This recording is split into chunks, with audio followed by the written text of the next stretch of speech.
Почитувани, ајде и денеска продолжуваме со честитките кон власта за успешниот придонес кон европеизацијата на општинските администрации преку вработување на семејствата и блиските на видни партиски членови, онака како што тоа за власта не е непотизам, туку квалификации. Во оваа насока очекуваме следниот пат кога партискиот портпарол на СДСМ ќе одржи прес пред централното селиште на опозицијата да донесе и благо да почести за личниот успех во акцијата партизација на администрацијата од хигиеничар до министер. Кога веќе ги напоменав квалификациите, да видиме со какви квалификувани кадри се полнат општините.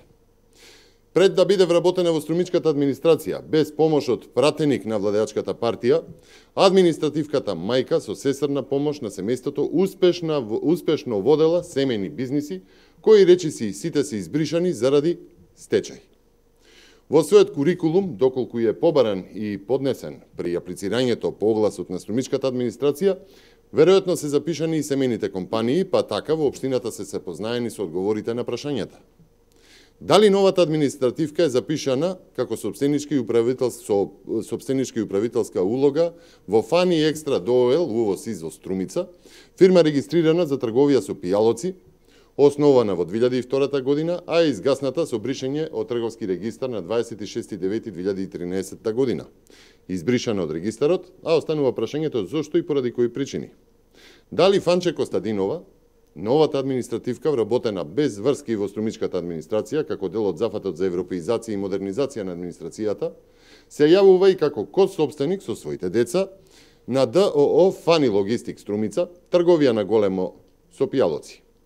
Фирма за која е поведена стечајна постапка на 27.1.2017 година од Министерството за финансии, Управа за јавни приходи Скопје, а субјектот е уште во постапка на бришење. Познато е дека стечајната постапка се поведува како последица на ненамирување на обврски спрема добавувачите, значи купување стока, а за неа не плаќале до периодот додека не се презадолжиле и не можеле редовно да се сервисираат долговите. Дали можеби во администрацијата имале сознанија за деликатес Фани ДООЛ Струмица регистрирана од страна на сопругот и татко на пратеникот Костадинов?